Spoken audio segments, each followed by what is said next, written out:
اعوذ باللہ من الشیطان الرجیم بسم اللہ الرحمن الرحیم۔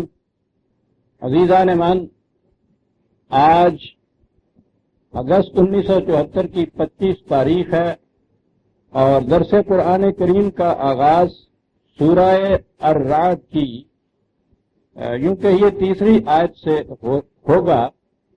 میں اس لیے کہہ رہا ہوں کہ پچھلے درس میں اسی سورہ کی دوسری آیت زیر نظر تھی، لیکن اس کا آخری حصہ وہ میں نے اس درس پر ملتوی کر دیا تھا کہ اس میں بات ایک اہم آ رہی تھی اور وقت اس درس میں باقی نہیں رہا تھا۔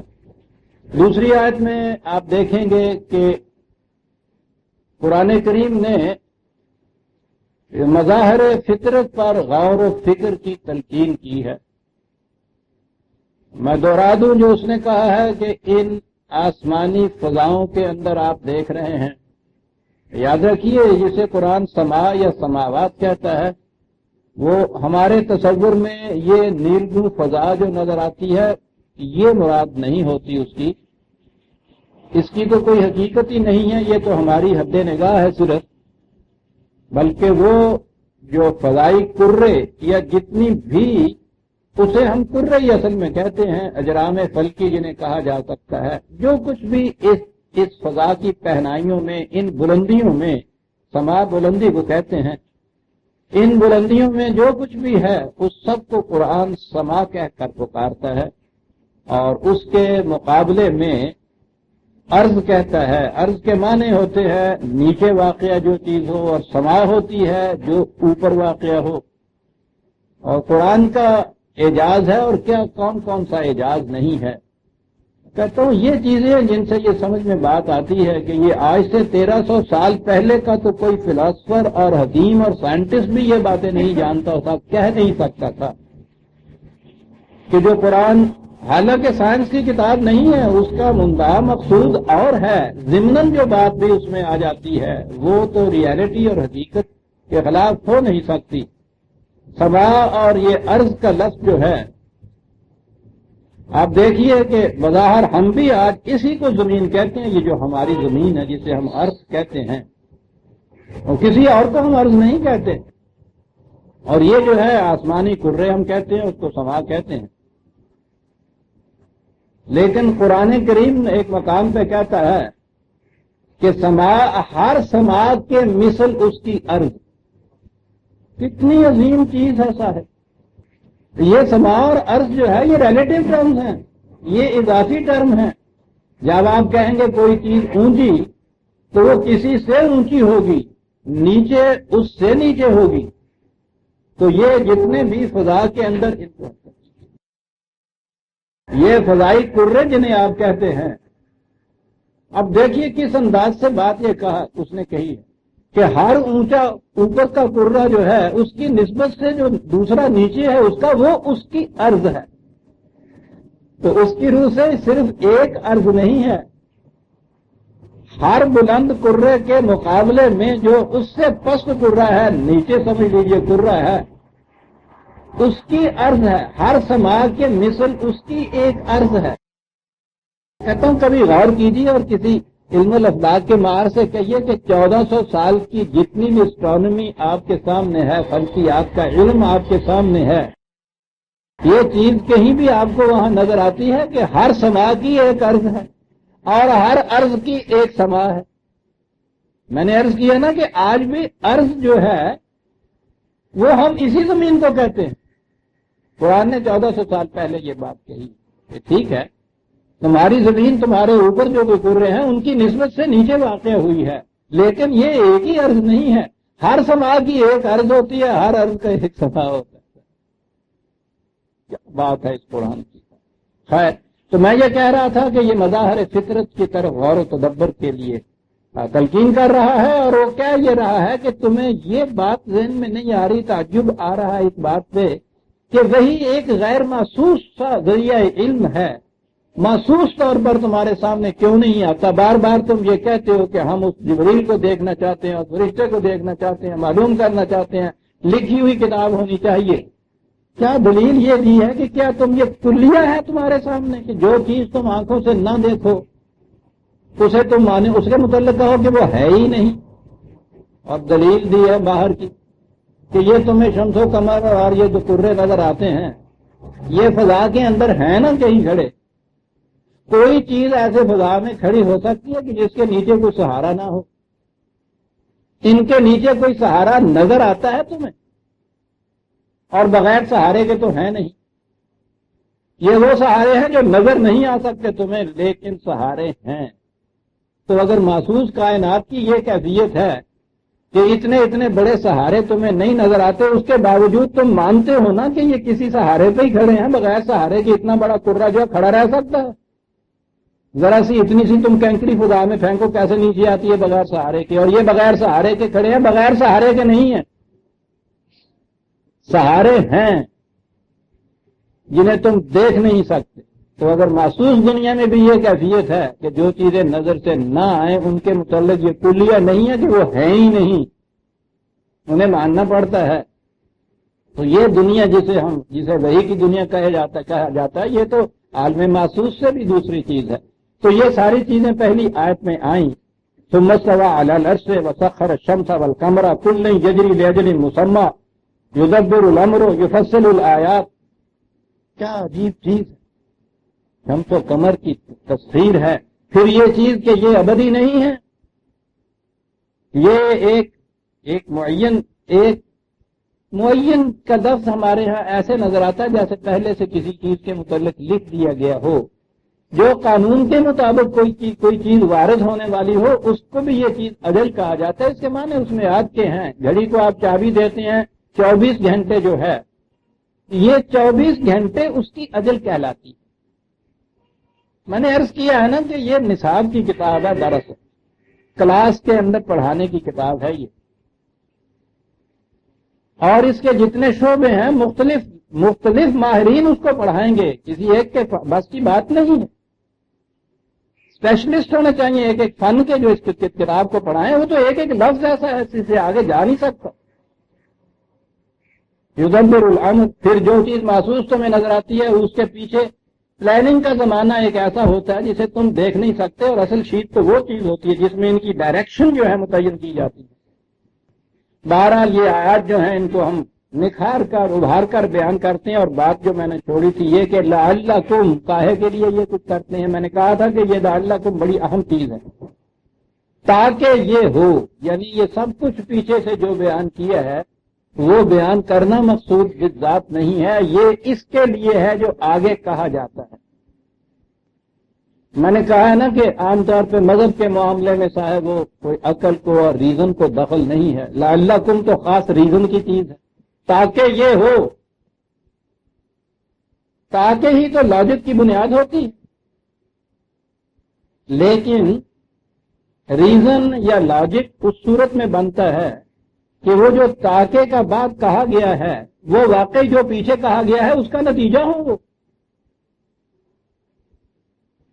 اگر کوئی یہ چیز کہے کہ صاحب تم پانی پیو تاکہ تمہارا دوست آ جائے تو پوچھیں گے کہ صاحب ان دو کڑیوں میں یہ کبرا ان دو کڑیوں میں ربط کیا ہے؟ اگر تم کہتے کہ صاحب خط لکھو، تار دو، ٹیلی فون کرو تاکہ تمہارا بھائی آ جائے، ان میں ربط ہے.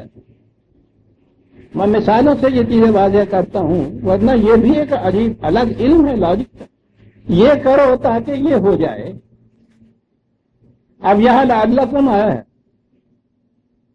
تاکہ یہ ہو جائے، تو نظر آتا ہے کہ جو کچھ پیچھے کہا گیا ہے وہ اس لیے ہے تاکہ یہ بات ہو. وہ بات کیا بتائی ہے آگے؟ کارگاہ کائنات کے اوپر غور و فکر کرو، دیکھو، سوچو، تاکہ لعلکم بلقاء ربکم توقنون. عام ترجمے آپ کو یہ ملیں گے تاکہ تمہیں اپنے رب کی ملاقات کا یقین ہو جائے. صاحب یہ کیسے یہ بات ہوئی؟ یعنی ان پہ غور فکر کرو تاکہ خدا سے ملاقات کا یقین ہو جائے تمہیں. اور پھر خدا سے ملاقات، جب لفظ ملاقات ہمارے ہاں آ جائے گا تو وہ ملاقات تو ہم جانتے ہیں، دونوں کڑیوں میں ربط نہیں نظر آتا ہے. ملاقات کا لفظ اگر آپ لے لیں گے وہ تو یوں ہے کہ جیسے اس جنگل میں چلو پھرو ادھر ادھر جاؤ میاں وہاں دیکھو تو صحیح وہ تمہارا جو کھو گیا ہوا دوست ہے اس سے ملاقات ہو جائے گی تمہاری. تو اس کائنات کی پہنائیوں میں ان چیزوں کے اندر جاؤ, کہیں غور فکر کرو, ڈھونڈو, تلاش کرو تاکہ خدا سے ملاقات ہو جائے تمہاری. وہ خدا جس کے متعلق وہ یہ کہہ رہا ہے کہ لا تدرکہ الابصار 6/104 6/104 تمہاری نگاہیں تمہاری آنکھیں اسے پا نہیں سکتی. آنکھیں ہماری تو محسوس شاید کو پا سکتی ہیں, حالانکہ اس خدا کے متعلق کہا یہ گاہ ہے ہوا معکم ہے نا معکم تم جہاں ہو خدا ساتھ ہے تمہارے. اینما تولوا فتم وجہ اللہ, جدھر بھی نگاہ اٹھا کے دیکھو کہ خدا نظر آئے گا. تو جس کی کیفیت یہ ہے کہ نحن اقرب الیک من حبل الورید علیہ من حبل الورید, وہ رگ جان سے بھی قریب ہے. اس سے ملاقات کے لیے کہنا کہ جاؤ ان جنگلوں میں, ان پہاڑوں میں, ان وادیوں میں, ان دریاؤں پر, تاکہ اس سے تمہاری کہیں ملاقات ہو جائے. اور پھر ملاقات کی نفی کی ہے لا تدرکہ الابصار. مثال کے طور پہ وہ تو اگر کہیں جیسے ہم کہتے ہیں کھڑا بھی ہو تمہارے سامنے تو تم تو دیکھ ہی نہیں سکتے اس کو. دیکھا آپ نے کہ ایک ترجمہ جو ہے ایک لفظ جس معنی میں ہماری زبان میں استعمال ہوتا ہے اس میں اگر وہ ترجمہ کر دیا جائے کتنی دشواریاں پیش آتی ہیں. لفظ ملاقات نے یہ سب چیز پیش کر دی. لقاء آمنے سامنے ہونے کو بھی کہتے ہیں, بلکہ ان کے ہاں تو ابتداءً یہ چیز کسی چیز کو مس کر لینے کو بھی کہتے ہیں, لیکن یہی معنی نہیں ہے. خود ان کے عربوں کے ہاں لغت کے اعتبار سے بھی یہی معنی نہیں ہے. خود لغت کے اندر یہ چیز ہے کہ کسی شے کو نگاہ بصیرت سے اس کا ادراک کر لینا جو ہے یہ بھی لقاء کہلاتا ہے. خدا کی جلفات روزیاں, اس کی مخلوق کی تخلیق کی نادرہ کاریاں, غور و فکر کرو تاکہ یہ چیزیں ابھر کر نرک کر سامنے آ جائیں. اور یہ دیکھیے کہ یہاں اللہ نہیں کہا ہے, اللہ کا لفظ خدا کی ذات کے لیے استعمال ہوتا ہے. یہ باقی چیزیں جتنی بھی ہیں خدا کی صفات کے لیے استعمال ہوتی ہیں. بے ربکم ہے, ربوبیت اس کی جو اس کا قانون ربوبیت ہے. اور قانون ربوبیت تو آپ کو معلوم ہے کہ ایک کسی شے کو اس کے نقطہ آغاز سے اس کی پرورش کرتے ہوئے اس کی تکمیل تک لے جانا اسے ربوبیت کہا جاتا ہے. کائنات میں غور و فکر سے یہ چیز تمہارے سامنے آئے گی. اور ابھی آنے دیجیے اگلی آیات میں بتاتا ہے کہ ربوبیت کا قانون کیسا ہے, اس کا کس طرح کار فرما ہے. کہا کہ جاؤ اس کائنات کی پستیوں اور بلندیوں میں جو کچھ چیزیں کار فرما ہیں ان پہ غور و فکر کرو, اور وہاں تم اپنی آنکھوں سے خدا کے قانون ربوبیت کو مشہود دیکھ لو گے. یہیں یہ نہیں کہا, اور مقامات میں بھی یہ کہا. یہ وہ مقام سامنے لانے سے پہلے میں یہ عرض کروں کہ لفظ آگے جو ہے تو قانون اس پہ اور غور کیجیے. علم پہلی چیز ہوتی ہے, یقین کہا ہے وہاں تو تمہیں یقین آ جائے اس بات کا. وہ یقین تو بہت بڑی حد ہے صاحب, علم کی بھی بہت اگلی حد ہے جسے ہم یقین کہتے ہیں. اسی لیے قرآن نے دوسرے مقام پہ علم کے جو درجے گنائے ہیں علم الیقین کہا ہے, وہ علم کے جس سے یقین حاصل ہو. یہ لقائے رب کا یقین آ جائے تمہیں. یہ عزیزان من جسے ہم نے صرف مذہب کی کتاب ایک بنا کے رکھ دیا. لقائے رب پہ یقین آ جائے تمہیں, جاؤ کائنات میں جا کے غور و فکر کرو تاکہ لقائے رب خدا کے قانون ربوبیت کے متعلق یقین ہو جائے تمہیں. کہیں یہ قرآن کریم نے لقاء کا لفظ مقافات عمل کے لیے استعمال, تمہارے اعمال کے نتائج محسوس شکل میں تمہارے سامنے آ جائیں خدا کے قانون کے مطابق, اسے بھی لقاء کہا. آمنا سامنا کسی کا کرنا جسے ہم اپنی زبان میں یوں کہتے ہیں. اعمال تو تیرے جستا ہوتا ہے، تمہاری کمان سے نکل چکا ہوتا ہے، جو تم کر سکتے ہو وہ تو پھر تمہارے سامنے آتا ہی نہیں ہے، وہ غیر محسوس ہو جاتا ہے۔ کہیں جھوٹ بولا ہے، اس کے بعد وہ جھوٹ کا کہیں وجود نظر نہیں آتا ہے۔ کہا جو خدا کے قانون مکافات عمل کے اوپر یقین ہو تو تمہارا جھوٹ محسوس مشہور شکل میں تمہارے سامنے آ جائے گا۔ خدا کے قانون مکافات عمل پر یقین پیدا ہو جائے گا۔ اور یہاں رب ہے، قرآن میں جہاں جہاں یہ لفظ آیا ہو لقاء کا، ان آیات میں آپ دیکھیے گا جو بھی صفت خداوندی وہاں بیان ہوگی اس کو مشہود شکل میں سامنے لانے کے لیے یہ لفظ استعمال ہوگا۔ اور جیسا میں نے عرض کیا ہے، لغت میں خود راغب خود یہ لکھتا ہے کہ بصارت اور بصیرت دونوں میں سے کسی شے کو دیکھ لینا یا دونوں سے دیکھ لینا، اس کے لیے یہ لفظ استعمال ہوتا ہے۔ اور جو شے قرآن نے کہا ہے کہ ابصار سے نظر نہیں آ سکتی بصارت سے، وہ بہرحال بصیرت سے نظر آئے گی۔ چشم بصیرت سے تمہیں خدا کی قانون ربوبیت کی جلوہ فرمائیاں ایک ایک پتے میں مشہود نظر آئیں گی۔ میں نے کہا ہے کہ دوسرا مقام بھی لیجیے، 41/53 سورہ حامیم کی آیت 63، بڑی اہم آیت ہے۔ اس ضمن میں سوال یہ تھا کہ قرآن کریم نے جو کچھ یہ کہا ہے اس کے لیے یہ ثبوت کہ واقعی یہ ریالٹی ہے، یہ الحق ہے۔ میں نے پچھلی دفعہ بتایا تھا کہ حق اور الحق میں فرق کیا ہے۔ دی ریالٹی، یہ قرآن کہ یہ واقعی الحق ہے، کس طرح سے یہ بات ثابت کیسے ہوگی؟ یہ لفظی مباحثے اور مناظرے قرآن نے نہیں بتائے، ایک اندھا ایمان نہیں بتایا، اندھی تقلید نہیں بتائی۔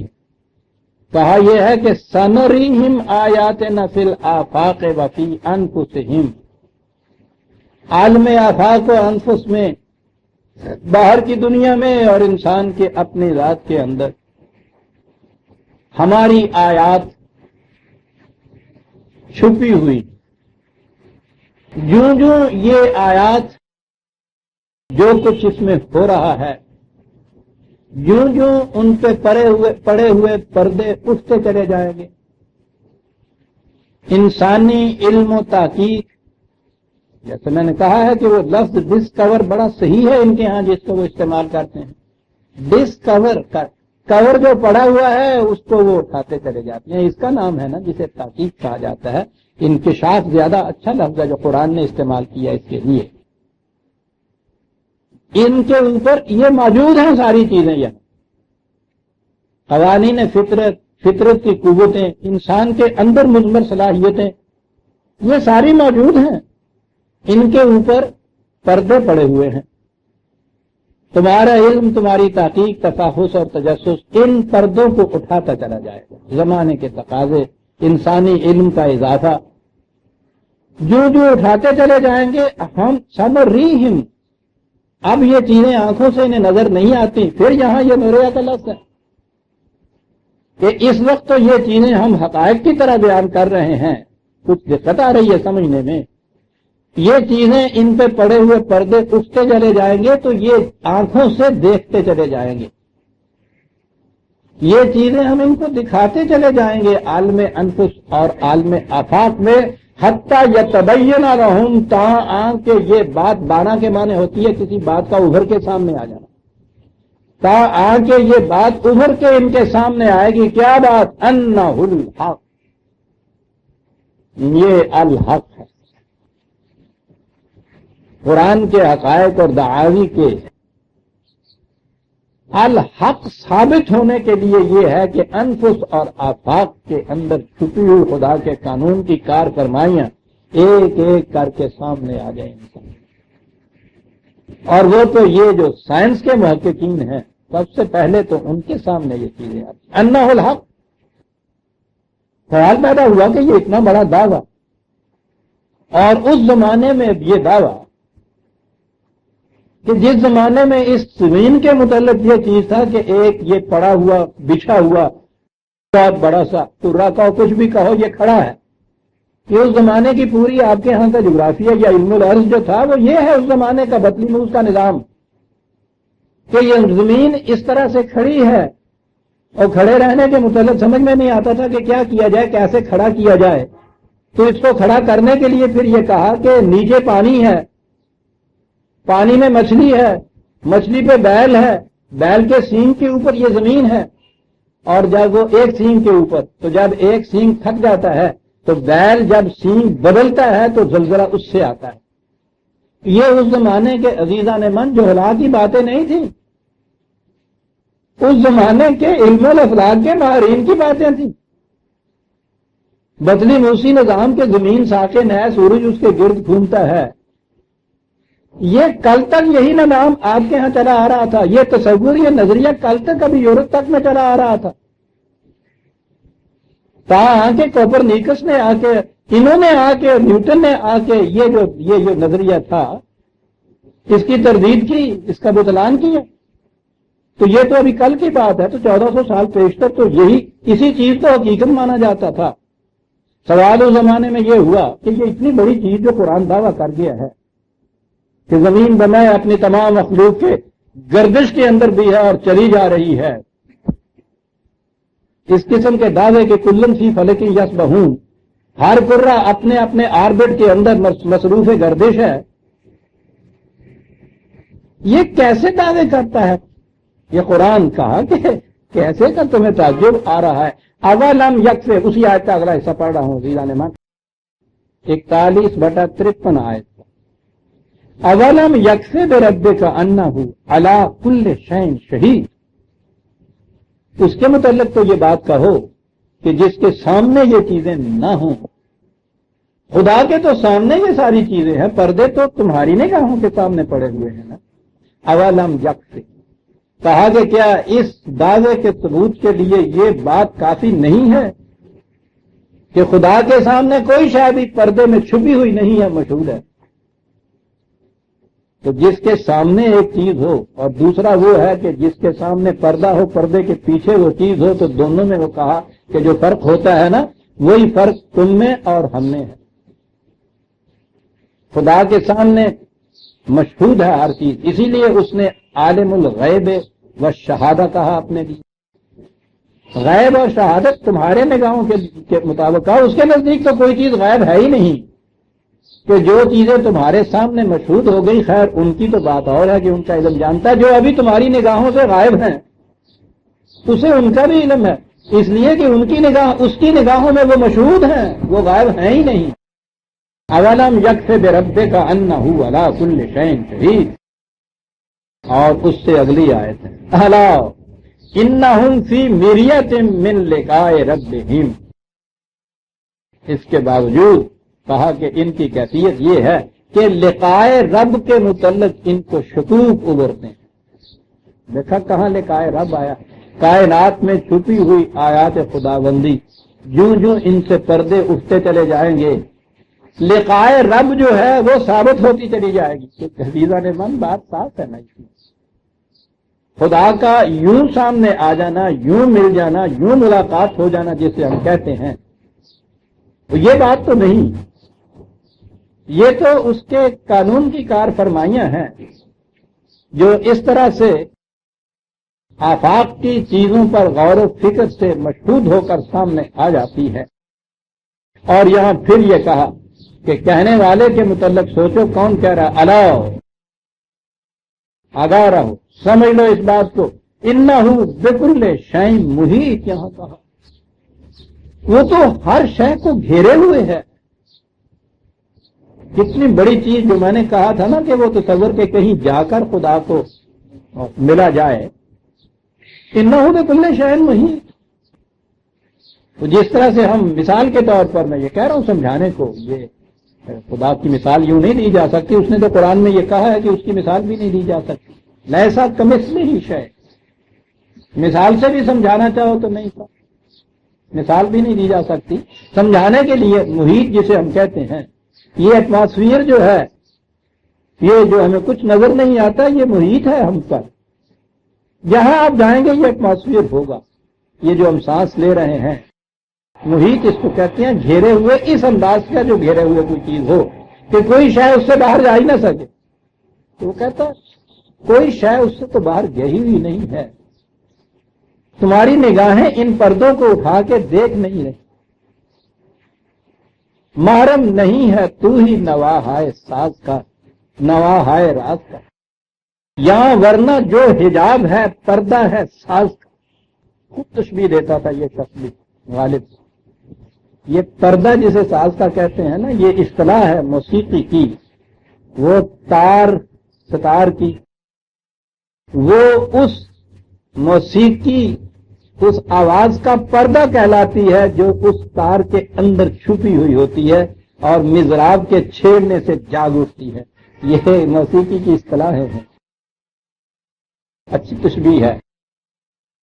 تو وہ کہا کہ یہ خدا جو ہر شے پہ محیط ہے، اس کے متعلق بس اس سے لقائے رب جو ہے اس کا طریقہ یہ ہے کہ یہ جتنی بھی اس کی یہ آیات یہاں قوانین مضمر ہیں، کارگاہ کائنات میں کار فرما ہیں، ان پر پڑے ہوئے پردوں کو اٹھاتے چلے جائیے، خدا کا لقاء ہوتا چلا جائے گا، یوں کہیے گا۔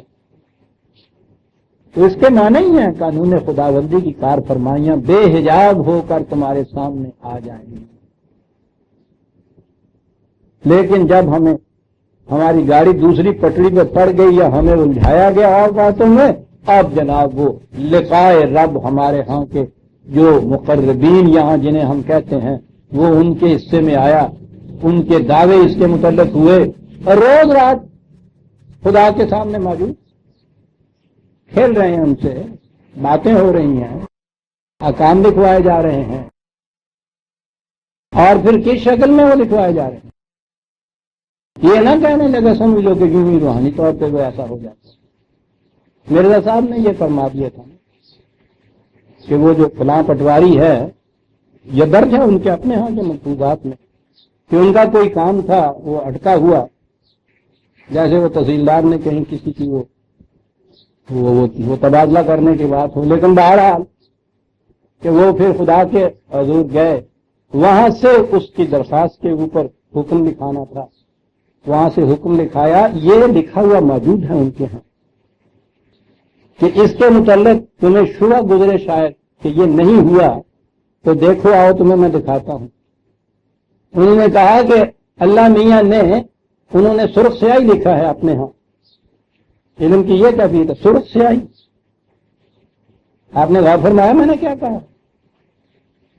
سرخ سیاہی، روشنائی نہیں، سرخ سیاہی، کہ اللہ تعالیٰ نے سرخ سیاہی سے جو دستخط فرمائے تو وہ قلم چلا نہیں تو چھڑکا، اس سرخ سیاہی کے قلم کے چھینٹے جو تھے اس قمیص پہ پڑے، ان کے کرتے پہ پڑے، اور وہ موجود ہے، آگے دیکھ لو، انہوں نے کرتا محفوظ رکھا ہوا۔ میں کہہ رہا تھا کہ لقائے رب ان کے ہاں کا یوں اس کو کہتے ہیں، لقائے رب، خدا سے ملاقات۔ کیا کہا جائے عزیزان نے من، کیسا چکر دیا اس کام کو، پوچھو نہیں۔ انفس اور آفاق کے اندر تحقیقات و تفتیشات اور تجسس کے سارے کارنامے وہ ملحد اور کافر اور بے دین جو ہیں ان کے لیے چھوڑ دیے، اور اپنے ہاں ملاقات خداوندی روز ہوتی ہے، اور وہ اس انداز سے ہوتی ہے۔ ٹھیک ہے، مرنے کے بعد کی دنیا جو ہے وہ اور ہے، اس کو تو آج ہم سمجھ نہیں سکتے، وہاں کیا صورت ہوگی، کیا شکل ہوگی، وہاں تو نہ ہم ہوں گے، وہاں نہ ہمارا شعور یہ شعور ہوگا۔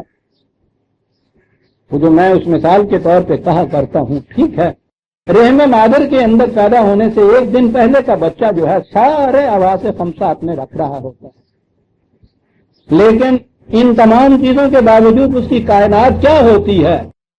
ایک اتنا سا گوشتدار سا تھیلا جس کے اندر باہر کی دنیا کی نہ ہوا جائے، نہ آواز جائے، نہ روشنی جائے۔ اب وہ بچہ جو وہاں تقاضا کرے کہ مجھے یہ جو وہ اس میں اور یہ باہر کی دنیا کے اندر آپ دیکھیے کہ ذرا ایک وہ جھلی کا ہی فاصلہ ہوتا ہے نا، اس جھلی کے فاصلے کے اندر مستور جو بچہ ہے باہر کی کائنات کے متعلق جو وہ کہے مجھے سمجھاؤ کہ یہ کیا ہے، کیسی ہے، کتنی بڑی ہے، سب سوچیے تو صحیح۔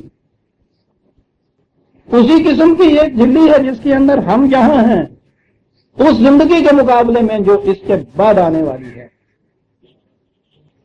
اسی لیے اس کو آپ کے ہاں نئی پیدائش کہا جاتا ہے. اس بچے کے پیدا ہونے کے ساتھ ہی پوری کائنات سامنے آ جائے گی. وہ موجود ہوتی ہے، فرق صرف اتنا ہی ہوتا ہے کہ ایک جھلی ہوتی ہے. قرآن نے جس جھلی کو برزخ کہا، برزخ کہتے ہی اس قسم کے پردے کو، وہ ایک پیدائش ہے.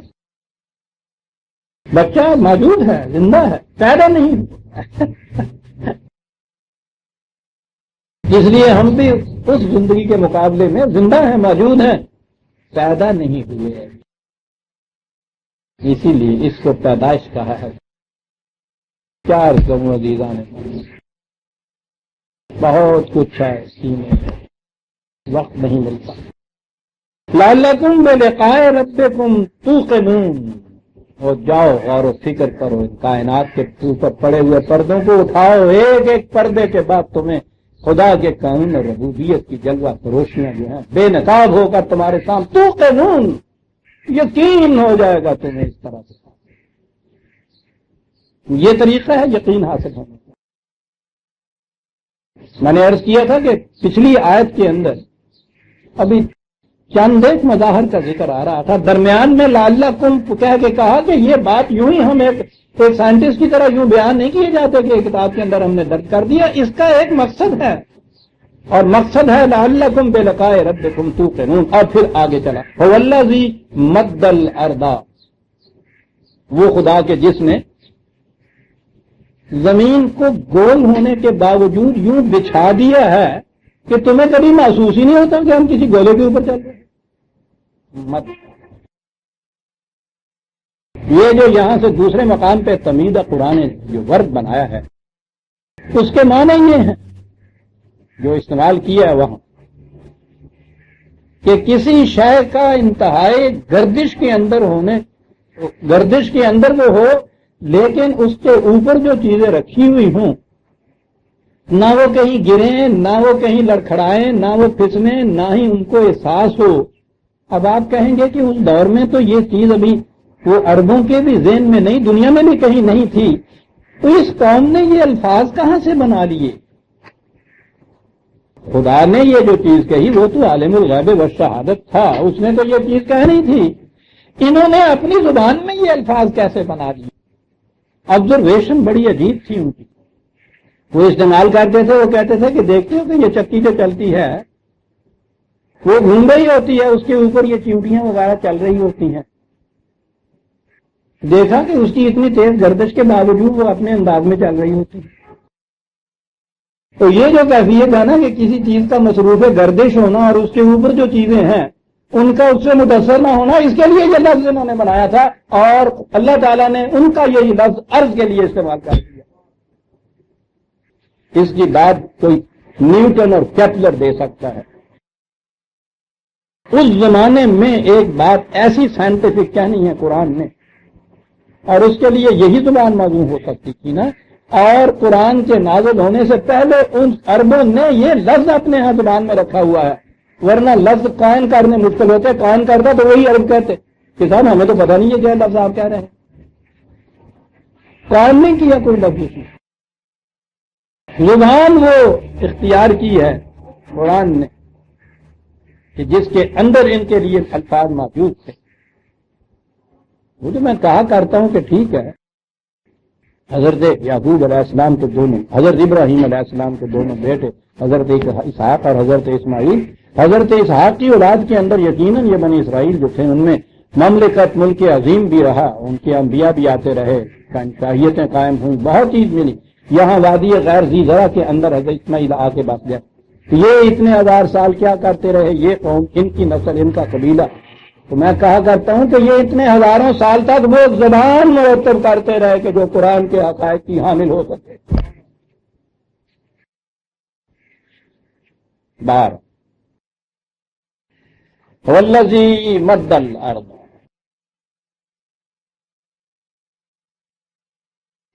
مصروف گردش ہونے کے باوجود یوں پھیلا دیا اس کو. وجعل فیہا رواسیا، اور یوں ہی چیز نہیں ہے کہ ہلکی پھلکی سی ایک چیز ہے، اتنے اتنے عظیم پہاڑ اس کے اوپر. ٹھیک ہے، پہاڑوں کے متعلق تو آپ کو یاد ہے میں نے وہ آیت بتائی تھی کہ جاؤ غور و فکر کرو، ان کو یوں ہی سر ٹکرانے کے لیے بے جان چٹانے نہ سمجھو، جا کے دیکھو کہ ان کے اندر کوئی سفید دھاری، کوئی سرخ دھاری، کوئی کالی بجنگ، یہ ایک ہی چٹان کے اندر یہ مختلف قسم کی دھاریاں، مختلف قسم کے رنگ. اس نے کہا کہ ان کے اوپر غور و فکر کرو، تحقیق کرنے سے تمہیں یہ نظر آئے گا کہ ان کے اندر ہی ایک ارتقاء کا سلسلہ جاری ہے. 1400 سال پہ پتھروں کے اندر زندگی ناشتی ہوئی دکھا رہا ہے قرآن. یہاں کہا کہ ان کے اندر تم رواسی، لیکن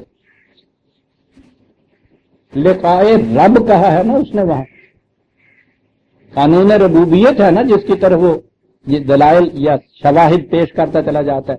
نقطۂ ماسکہ ربوبیت ہے یہاں.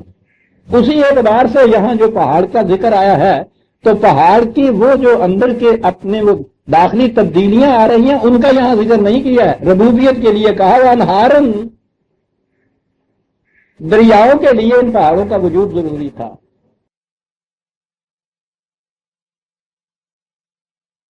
اندازہ لگائیے 1400 سال پہلے جب مذہب کی دنیا صرف اندر دیوتا تک پہنچ سکی تھا کہ ایک دیوتا ہے یہ بادلوں کا، ٹھیک ہے، بس وہ اس سے بارش ہوتی ہے. انہار، قرآن نے یہ کہا ہے دوسرے مقام پہ کہ یہ ربوبیت کا، یہ ساری زندگی پانی پہ ہے. اور انہیں کہا کہ ہمارا قانون ربوبیت تم نے دیکھا ہے، پانی کا ذخیرہ تو سمندر میں ہے، جس کا ایک گھونٹ پی لیے تو زندگی ملنا تو ایک طرف رہا، ہلاکت آفرین ہے.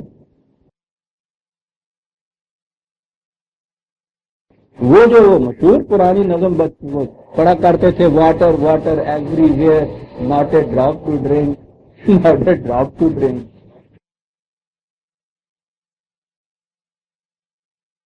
تو یہ جو پانی ہے اس کی تو کیفیت یہ ہے زندگی کے لیے.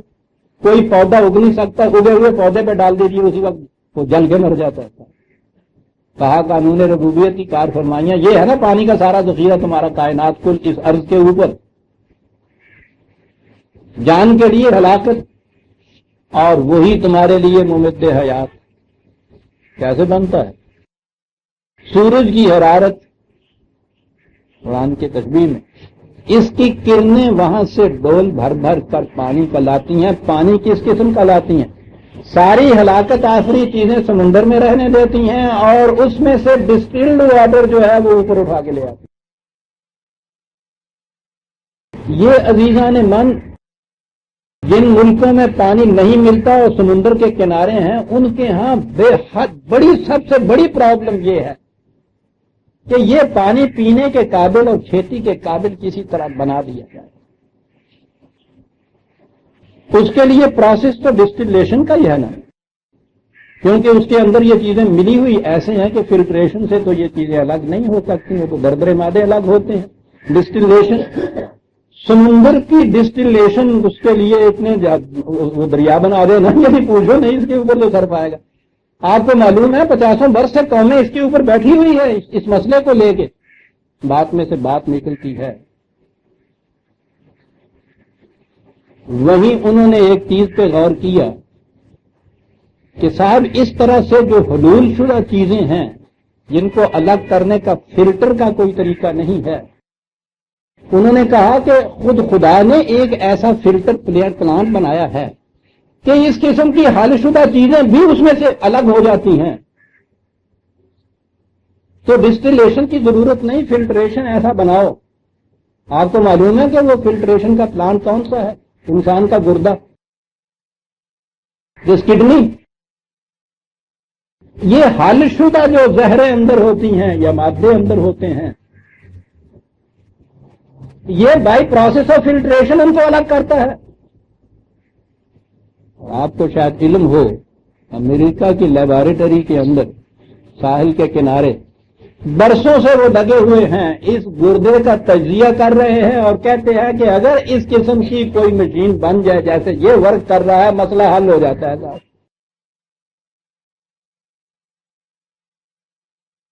اس نے کہا کہ تم دیکھتے ہو کہ یہ ڈسٹیلیشن کا پروسیس ہمارا، سورج کی گرمی جو ہے تمہیں تو یہی نظر آتا ہے نا کہ رات کو سونے نہیں دیتی، آپ دیکھا تھا رات کیا حال ہو رہا تھا، وہ کہتا کہ یہ گرمی جو ہے سورج کی کرنیں وہاں سے ڈسٹل واٹر جو ہے وہ اوپر لے جاتی ہیں، اس لے جانے کے بعد تو اگر ایسا کہیں پروسیس ہو کہ وہاں لے جائیں اور وہیں برس پڑیں تو آپ سوچیے تو صحیح تو ہمیں کیا اس سے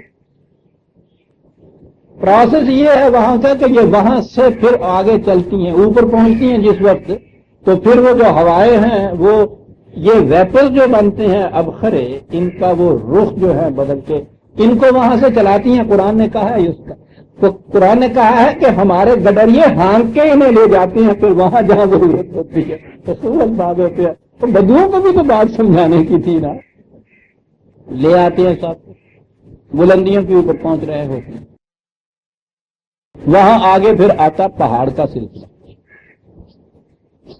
پہاڑوں کی چوٹیوں کے اوپر برف جمی ہوئی ہوتی ہے، وہ بھی آگے بتاتا ہے قرآن یہ کیوں ہوتی ہے۔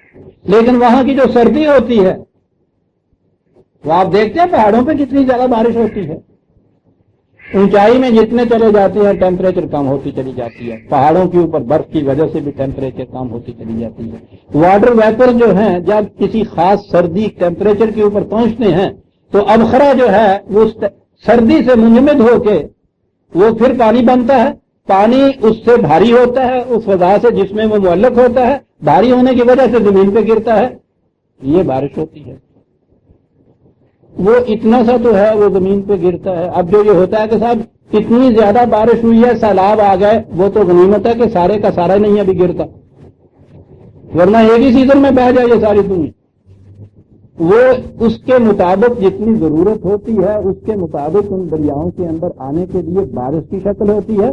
یہ جو باقی بچتا ہے وہ ریزروائر بنے ہوئے ہیں، پہاڑوں کے اوپر جو برف ہے وہی ابخروں سے تو بنتی ہے، وہ آسمان سے جو ڈھیلے پڑتے ہیں اس کے اوپر وہ وہاں محفوظ رکھتا ہے سردی کے موسم میں، میاں گرمی میں کام آئے گا تمہارے، یعنی وہاں ریزروائر بنا رکھے ہیں۔ اور جب گرمی کا موسم آتا ہے تو وہ جتنی برف پڑی ہوئی ہوتی ہے اس کی وہ پگھلتی ہوئی چلی آتی ہے، وہ ساری کی ساری یہ ندی نالوں کی صورت میں آپ کے یہاں یہ بہتی ہوئی چلی آ رہی ہوتی ہے، یہ وہ برف ہوتی ہے۔ پھر وہ ساری نہیں پگھلاتا، پگھلا دے تو وہاں ٹھنڈک باقی نہ رہے، اگلا پروسیس ختم ہو جائے، وہ جو ہوتا ہے نا وہ حد، اور اس سے پھر یہ ہر قسم کا ثمر، صرف پھل ہی کو نہیں کہتے، ہر وہ کھانے کی چیز جو درختوں کے اندر یا فصلوں میں کھیتوں میں یہ آ جاتی ہے، ماحصل اس ساری چیز پروسیس کا ثمر کہلاتا ہے، اس سے یہ چیزیں پیدا ہوتی ہیں۔ یہاں قرآن نے یہ کہا ہے زوجین اثنین، انہی کے اندر جوڑا بننے کی صلاحیت رکھ دی جاتی ہے۔ یہ افزائش کا سلسلہ آگے جو چلتا ہے یہ زوالوجی والے جو ہے ان سے پوچھئے، وہ بتائیں گے کہ یہ ساری نباتات کے اندر اسی طرح سے یہ زوج کا سلسلہ ہوتا ہے، نار و مادے کا سلسلہ ہوتا ہے، اختلاط کا سلسلہ ہوتا ہے، جس سے یہ بات آگے چلتی ہے۔ کب کہا جا رہا ہے؟ 1400 سال پہلے۔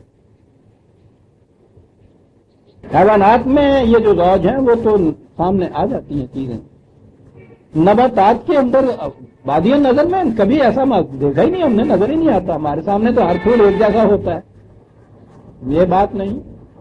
ان سے پوچھیے آج کے سائنٹسٹ سے زوجین اثنین کے معنی، وہ بتائیں گے کیا کیا گیا قرآن، آگے بھی تو چلنا ہے سلسلے نے۔ پھر انہی چیزوں کی پیدائش کے لیے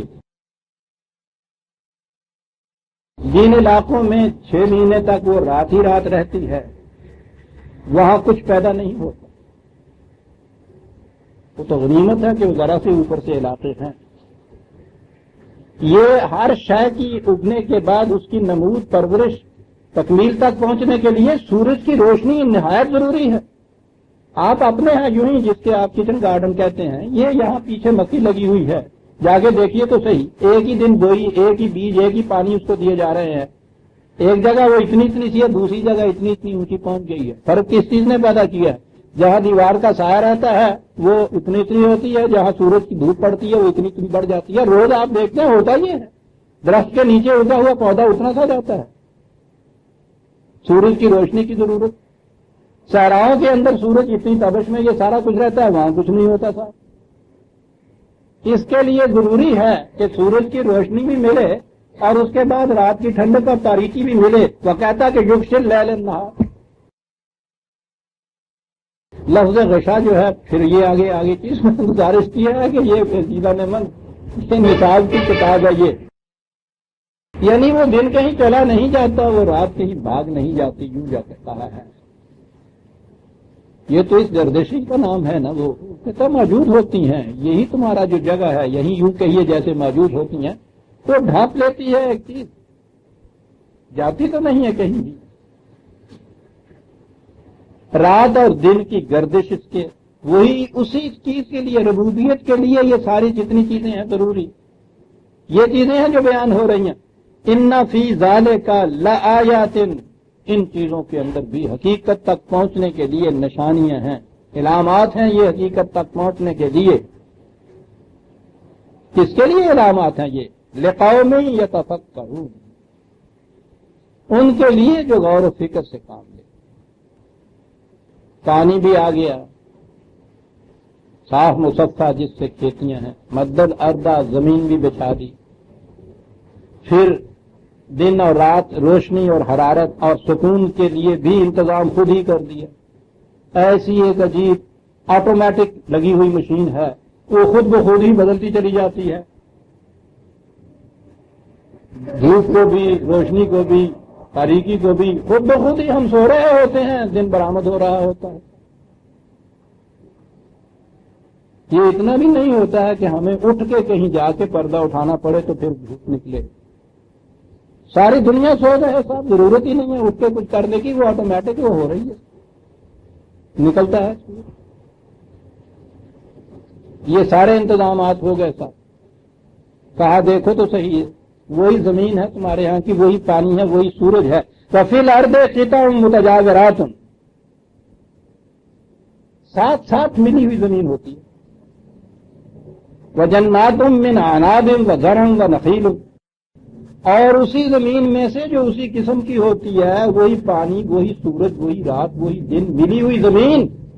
یہاں سے ببول کا درخت اگ رہا ہے، یہاں تمے کا وہ ہنزل جسے کہتے ہیں، اتنا کڑوا جو ہے وہ پودا ہے، اسی میں سے انگور نکل رہے ہیں، اسی میں سے کھجوریں اگ رہی ہیں۔ عرب تھے، معروم تھے، ورنہ ہم کہتے اسی میں سے ثمر بہشت آ رہا ہے، لنگڑا بھی اگ رہا ہے اس میں سے۔ آم کا ذکر ضرور آنا تھا اگر یہ عربوں کے ملک میں ہوتا تو۔ کہا ذرا دیکھو تو صحیح ربوبیت کی کار فرمائیاں۔ عزیزان مان، یہ جو تنوع ہے نا کھانے کی چیزوں میں، یہ بڑی چیز ہے انسان کے لیے۔ حیوانات تک تو یہ بات ہے کہ وہ صرف پیٹ بھرنا جانتی ہیں، کام و دہن کی لذت جو ہے اس سے ناآشنا ہے۔ اگر جتنی چیزیں ہمیں کھانے کو ملتی وہ ایک ہی مزہ ان کا ہوتا، ایک قسم کی خوراک ہوتی، مرتے بھرتے کھاتے تو ضرور اسے ایسے ہی کھاتے جیسے جیل خانے میں قیدی کھاتا ہے۔ جیل خانے کی سزاؤں میں اذیت رساں چیز جو وہاں ہوتی ہے وہ یہ ہوتا ہے کہ روز وہی کچھ ملتا ہے۔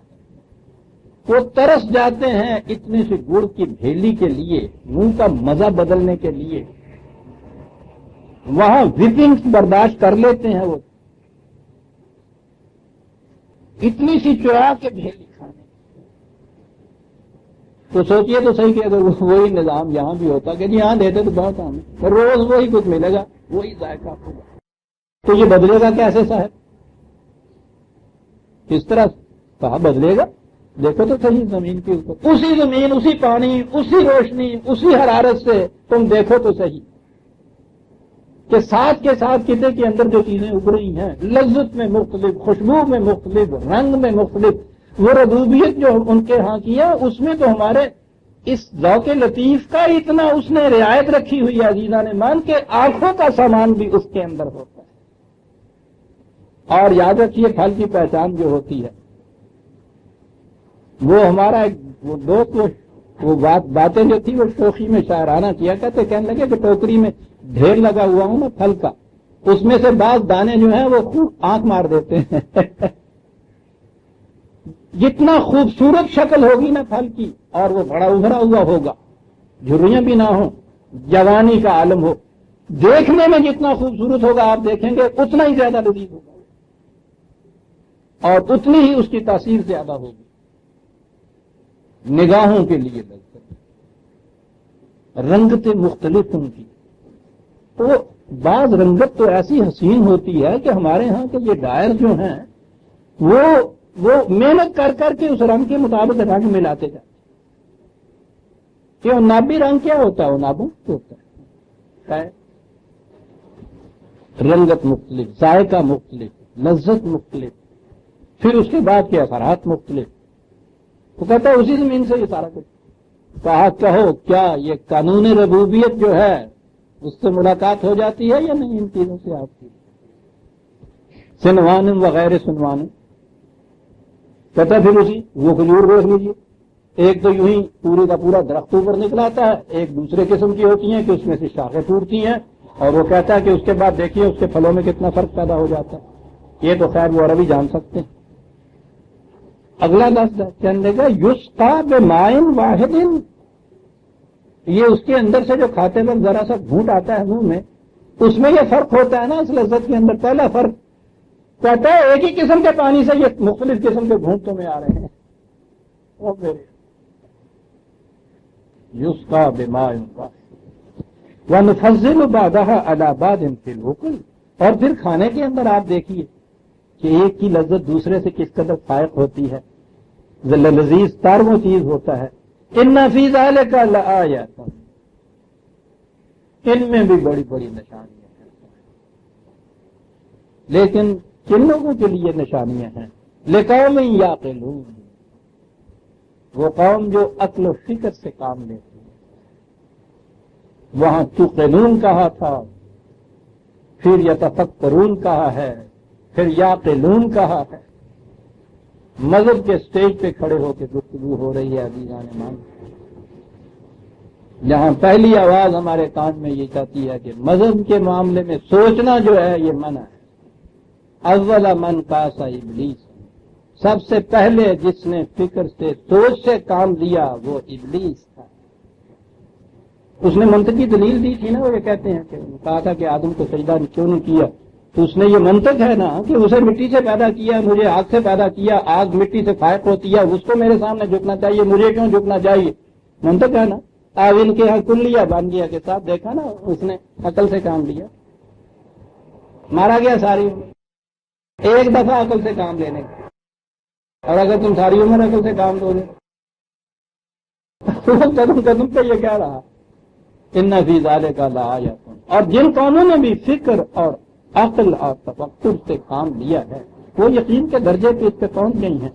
اس میں تو آپ کے ہاں کے اصطلاحی کفر اور ایمان کا بھی فرق نہیں ہے عزیزان مان، جنہیں آپ دنیا بھر کا مرید اور کافر کہتے ہیں، انہوں نے غور و فکر سے کام کیا ہوا ہے۔ آگے ایک چیز اور آتی ہے جہاں جا کے فرق پڑتا ہے کفر اور ایمان کا، اور وہ یہ ہے کہ یہ جتنی چیزیں اس محصل ان کا جو ہے کائنات کی قوتوں سے یہ سارا سامان ربوبیت جو ملتا ہے اس کو استعمال کس طریقے سے کیا جائے، یہ ہے جو وہی دیتی ہے، یہ عقل اور فکر انسانی نہیں دے سکتی۔ یہاں کفر اور ایمان کا فرق پیدا ہوتا ہے۔ بات آگے شروع ہوتی ہے بڑی عجیب سا، وَإِن تَعْجَبْ، یہ ساری باتیں عزیزان من آپ نے سنی ہیں۔ اس دور میں جب علم اتنی ترقی کر گیا، سائنس کے انکشافات اتنے باہر ہمارے ہاں ہو گئے، یہ چیزیں جو بیان کی جا رہی ہیں ان میں کچھ زیادہ کچھ تعجب انگیز کی حیرت فروش باتیں نہیں ہیں، یہی عام طور پہ اب یہ علم عام ہو گیا ہے نا۔ اس کے باوجود آپ دیکھ رہے ہیں ہم باتیں کر رہے ہیں تو ہے نا ایک حیرت ہم پہ آ جاتی ہے، ایک تعجب کی بات آ جاتی ہے کہ ہاں سب واقعی عجیب چیز ہے۔ قرآن کہتا ہے تعجب، یہ کچھ سن کے تمہیں کچھ تعجب ہوا ہے، حیرت کچھ ہوئی ہے؟ کہا یہ باتیں وجہ حیرت نہیں ہیں، وجہ حیرت ایک اور بات ہے، وہ سنو اور اس پہ تعجب کرو، اور وہ وجہ حیرت یہ ہے فعجب قولهم اذا كنا ترابا انا لفی خلق جدید۔ وجہ حیرت یہ بات ہے جو یہ لوگ کہتے ہیں کہ کیا مرنے کے بعد ہم پھر زندہ ہو جائیں گے؟ یہ باتیں جن پہ تمہیں تعجب میں کہتا ہوں بات کہنے کا انداز کتنا عجیب ہے۔ ہم سب ان چیزوں کو سن کے عزیزان من آج بھی اس وقت بھی اس محفل میں بھی ہم محو حیرت تھے، تعجب میں ڈوبے ہوئے تھے۔ ہمیں مخاطب کہتا ہے، وہ کہتا ہے تم تعجب میں ڈوبے ہوئے ہو، حیرت تم پہ چھا رہی ہے۔ اگر کوئی چیز وجہ تعجب ہے تو یہ نہیں ہے جو تم نے سنی ہے، ہم تمہیں بتائیں تعجب کرنے کی بات کیا ہے۔ تعجب کرنے کی بات ہے جو یہی کہتے ہیں کہ کیا مرنے کے بعد ہم زندہ ہو جائیں گے۔ ان کی اس بات پہ تعجب کرو۔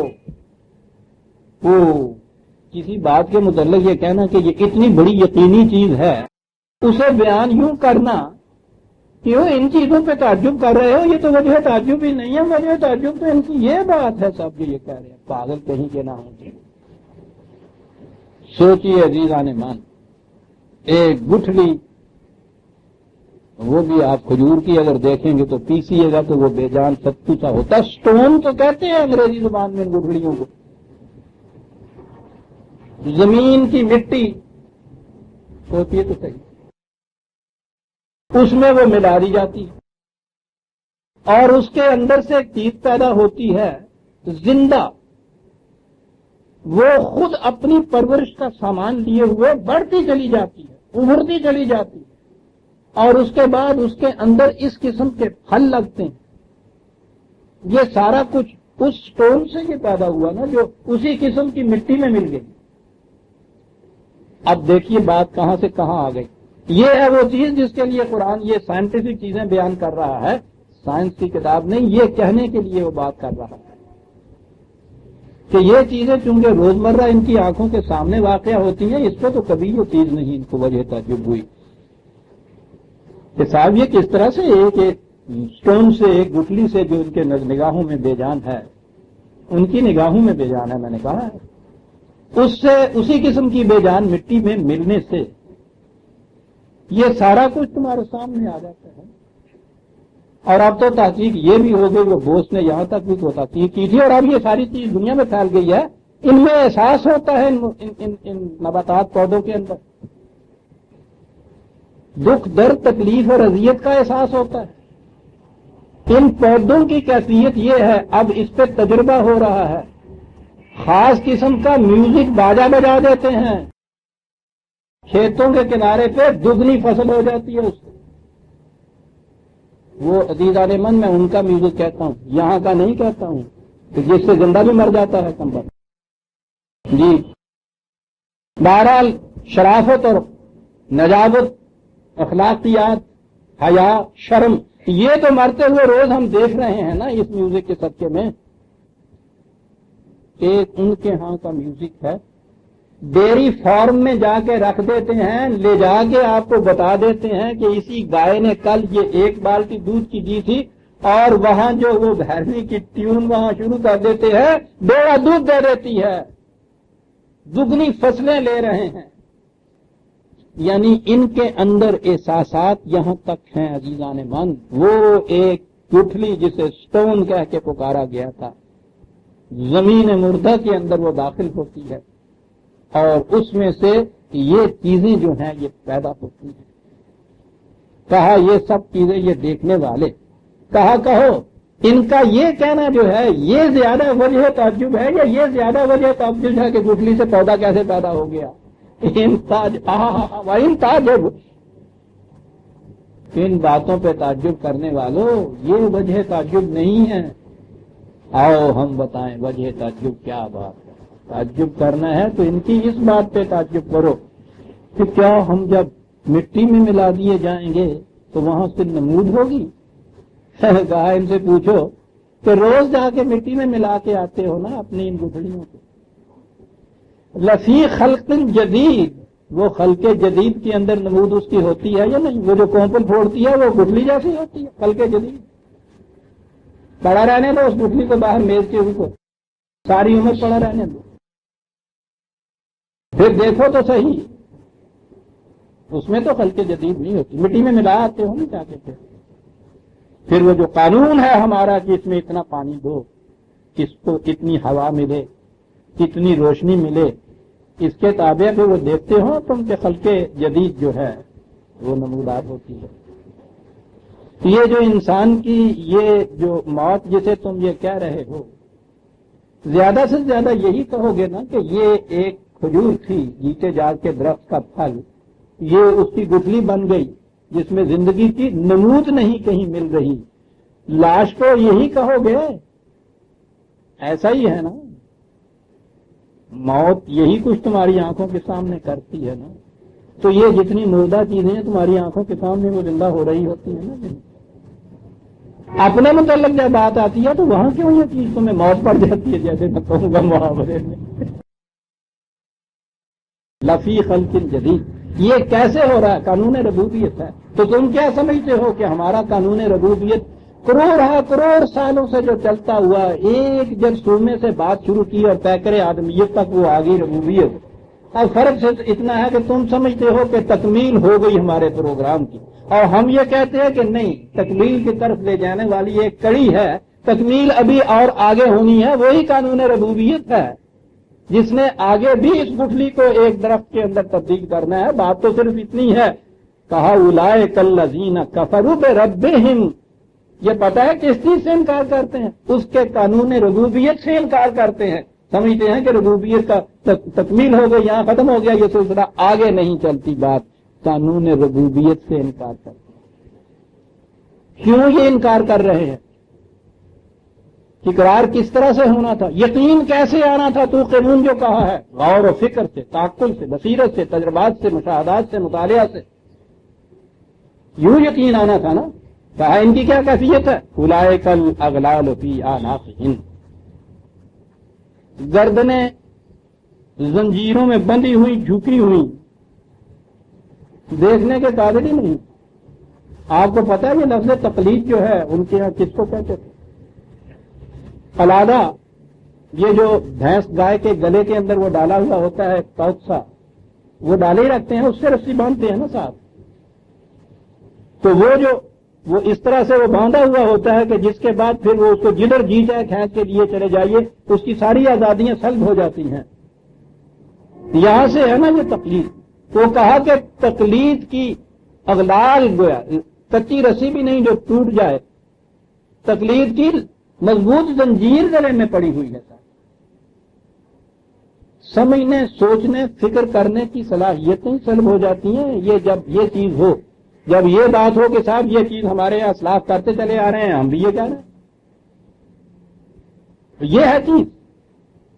قرآن نے کہا ہے کہ یہ گردنوں کے گردن کے اندر زنجیریں گردنوں میں جکڑی ہوئی ہیں، سر کو اوپر ہی نہیں اٹھنے دیتی، ادھر ادھر دیکھنے کی آزادی ان کو نہیں مل سکتی۔ وہی سامنے کا وہ راستہ، پچھلی بھیڑ سے پوچھئے کہ تم ادھر کیوں جا رہی ہو، یہ کہے گی کہ اگلی جو جا رہی ہے، بس دلیل ہو یہ، سوچ کا مادہ ہی نہیں ہوتا تکلیف کے اندر، کہتا وہ اس لیے ہے جس راستے کے اوپر چڑھے آ رہے ہیں اس راستے کے اوپر چڑھے جا رہے ہیں۔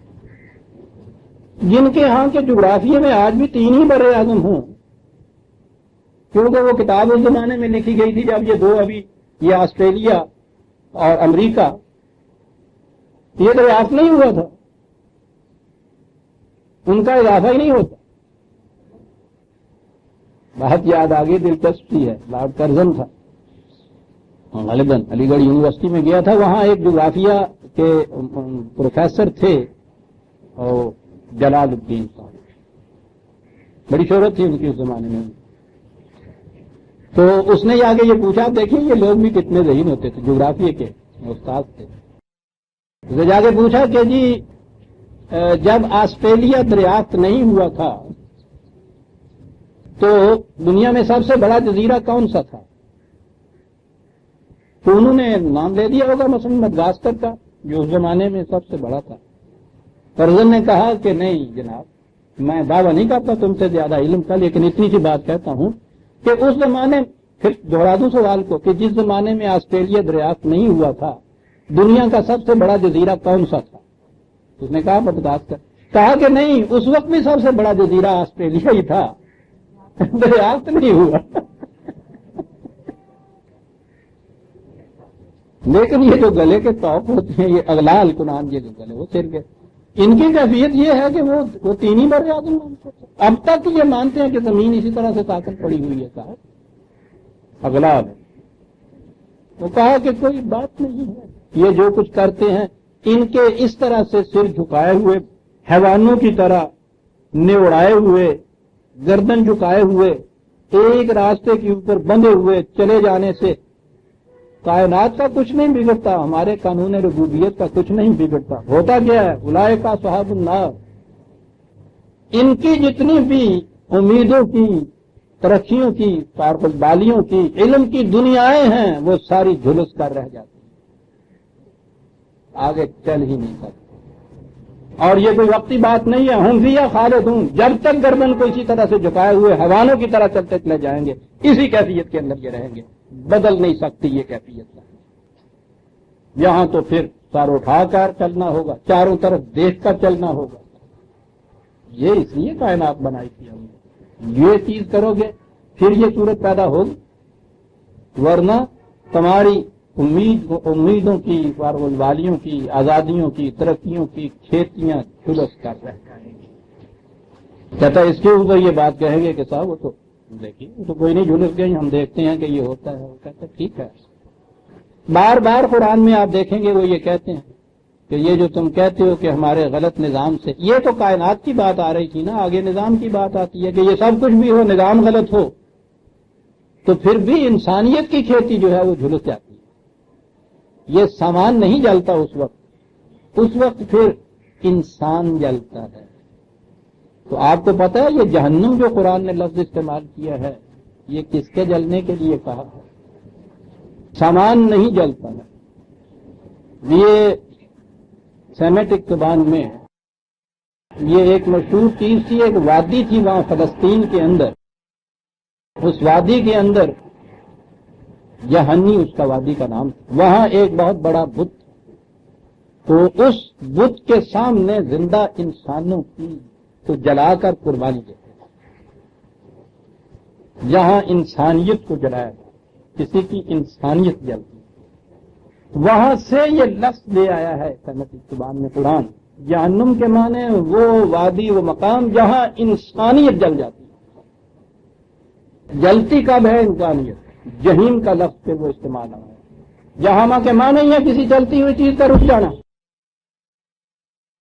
جہاں سلسلہ ارتقاء رکتا ہے وہاں ٹھیک ہے، محسوس مشہور سامان تبھی جو ہے 1000 درجے کے اوپر محسوس رہے ان کو محفوظ بھی رکھا جا سکتا ہے۔ انسانیت جل جاتی ہے جب ارتقاء رک جاتی ہے۔ ارتقاء کے رکنے کا نام جہیم ہے، اس لفظ کا ترجمہ ہے روگ کو کہتے ہیں، اور اس کا نتیجہ ہے جسے قرآن جہنم کہہ کے پکارتا ہے۔ تو یہ سارے ساز و سامان تو رہتے ہیں، بڑھتے چلے جاتے ہیں، رہنا ہی صرف نہیں ہے۔ یہ چیز ہوتی رگوں میں وہ لہو باقی نہیں، وہ دل وہ آرزو باقی نہیں ہے، نماز و روزہ و قربانی و حج یہ سب باقی ہیں، تو باقی نہیں ہے۔ جہنم میں تو جل جاتا۔ اصحاب النار وَيَسْتَعْجِلُونَ بِالسَّيِّئَةِ قَبْلَ الْحَسَنَةِ، کہا اس نظام کی خرابیاں تم بتاتے ہو اور ان سے کہتے ہو کہ تباہ ہو جاؤ گے، برباد ہو جاؤ گے۔ ہر جگہ قرآن نے ان سے کہا ہے کہ جب یہ تم کہتے ہو تو کیوں نہیں وہ تباہی آتی، کیوں نہیں بربادی وہ آتی؟ وہ قرآن کہتا ہے کہ یہ بھی ہماری ایک رحمت ہے کہ ہم نے عمل اور اس کے نتیجے میں ایک وقفہ دے رکھا ہے، ایک مہلت دے رکھی ہے۔ کوئی مثال ہے بیج کے فصل بننے تک کے لیے ایک وقفہ ہوتا ہے۔ یہ کہتے یہ ہے کہ نہیں صاحب وہ وقفہ نہیں ہونا چاہیے، ادھر سے بیج ڈالا ادھر سے اگا کے بتا دو، جب ہم مانتے ہیں۔ کہا یہ کس چیز کے لیے جلدی میں جا رہے ہیں؟ اگر تو یہ چیز ہو نا کہ صاحب نہیں جی 30 کا چاند عید کا کچھ نہیں، وہ عید کیا ہوئی، اور جلدی 29 کو نکل آنا چاہیے، تو ٹھیک ہے عید کے لیے یہ تم کہتے ہو نا، ایک خوشی کی چیز آنے والی ہے۔ ایسا کم وقتوں سے کہا یہ جاتا ہے کہ تمہاری تباہی آ رہی ہے، تو تمہیں کچھ خوش ہونا چاہیے کہ چلو کچھ وقت تو مل گیا ہوا ہے، ٹل رہی ہے۔ وہ کہتا ہے کہ یہ وقفہ جتنا ہے اس کو ختم کر کے وہ اب کیوں نہیں آتی؟ کہتا ہے ان کی عقلوں کو دیکھیے، کسی اچھی چیز کے لیے اگر جلدی کوئی کرے تو بات بھی ہے، یعنی اگر یہ کہا جائے کہ صاحب وہ پوسٹ مین جو ہے اس کو جلدی آنا چاہیے، منی آرڈر لائے بھیجے، یہ تو بات بھی ہوئی۔ وہ پراپرٹی ٹیکس والا جو آنے والا ہوتا ہے اس کے لیے تم کہہ رہے ہو کہ صاحب وہ بڑی جلدی اس کا آنا چاہیے جرمانہ بھگتنے کے لیے۔ یستعجلونک کا بالسیئۃ قبل الحسنۃ، وقد خلت من قبلہم المثلات۔ پھر غور و فکر کی طرف آ گیا، تاریخ اب سامنے آ گئی، حالانکہ ان سے پہلے ان کے سامنے ایسی قومیں گزر چکی ہیں جو مثال بن سکتی ہیں ان کے لیے کہ جو کچھ یہ کر رہے ہیں معاشرے میں اس کا نتیجہ وہ نکلا کرتا ہے۔ نتیجہ تو ان کے سامنے ہے، زور لگا رہے ہیں، تاکید کر رہے ہیں، آپ کو بار بار یہ کہہ رہے ہیں کہ وقفہ پھر کیوں، ابھی کیوں نہیں موت آ جاتی؟ وَإِنَّ رَبَّكَ لَذُو مَغْفِرَةٍ لِلنَّاسِ عَلَىٰ ظُلْمِهِمْ۔ پھر رب آیا، یہ بھی اس کا قانون ربوبیت ہے، یہ بھی اس کی قانون رحمت ہے کہ عمل کے نتیجے میں فوراً تباہی نہیں آ جاتی۔